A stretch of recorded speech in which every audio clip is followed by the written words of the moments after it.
ဒီမှာဆိုလို့ရှိရင် bacteria ပိုးနဲ့ virus ပိုးတွေကပို့ပြီးတော့ပြန့်နှံ့လွယ်ပါတယ်ကျမတို့personal hygiene ပေါ့နော်တကူကြီးတန်ရှင်းမှုကပုံမှန်ထက်ဆိုလို့ရှိရင်ပို့ပြီးတော့လိုအပ်ပါတယ်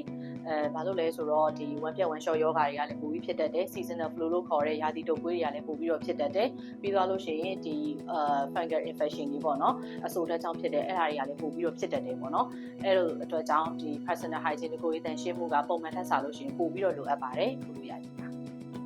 ရှင်းမှုမှာဆိုလို့ရှိရင်အရေးကြီးဆုံးကတော့ဒီ hand washing ပေါ့နော်လက်ကိုဆက်ပြားနဲ့ရေနဲ့သေချာဆေးဖို့ကတော့အရေးကြီးဆုံးပါပဲအနည်းဆုံးစက္ကန့်20ကြာအောင်ဆေးရမှာပဲဖြစ်ပါတယ်တစ်ခါဆေးတဲ့အခါမှာဘယ်လိုခါတွေမှာပို့ပြီးတော့ဆေးရမလဲဆိုတော့အစားအသောက်မစားမီပြီးရင်အိမ်သာသုံးပြီးတဲ့အခါတွေပြီးသွားတဲ့အခါမှာဆိုကိုယ့်ရဲ့ခွေးလေးတွေကြောင်လေးတွေကိုကင်ပြီးတဲ့အခါမျိုးတွေပြီးသွားတဲ့အခါမှာဆိုရင်အပြင်ကနေပြီးတော့အိမ်ကိုပြန်လာတဲ့အခါမျိုးဆိုရင်လက်ကိုသေချာဆေးဖို့လိုအပ်ပါတယ်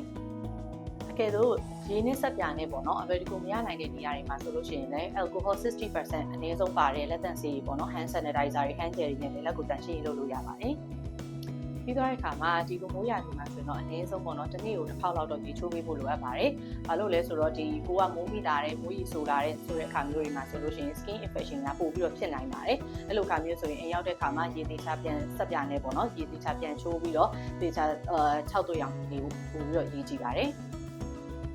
စားရည်ဆိုလို့ရှိရင်လည်းသေချာ6တွေ့ပြီးတော့တန်ရှင်းနေဖို့လိုအပ်ပါတယ်။အဝတ်စားအဆိုတွေကနေပြီးတော့လည်းဒီဟိုလိုမျိုးပေါ့နော် infection တွေဝင်လာနိုင်ပြီးတော့လည်းဒီ skin infection တွေတခြားရောဂါတွေလည်းဖြစ်လာနိုင်ပါတယ်။ပြီးတော့ခြေသေးလက်သေးတွေစပင်းတွေပေါ့နော်အဲ့ဒါတွေကလည်းတန်ရှင်းနေဖို့လိုအပ်ပါတယ်။ဒီခြေသေးကြားလေးတွေလက်သေးကြားလေးတွေမှာဆိုလို့ရှိရင်လည်းဒီ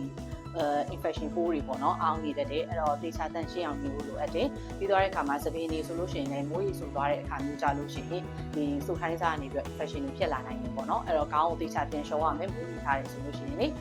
ပြီးတော့တဲ့အခါမှာဆိုလို့ရှိရင်သေချာ6တွေ့အောင်ထားနေဖို့လိုအပ်ပါတယ်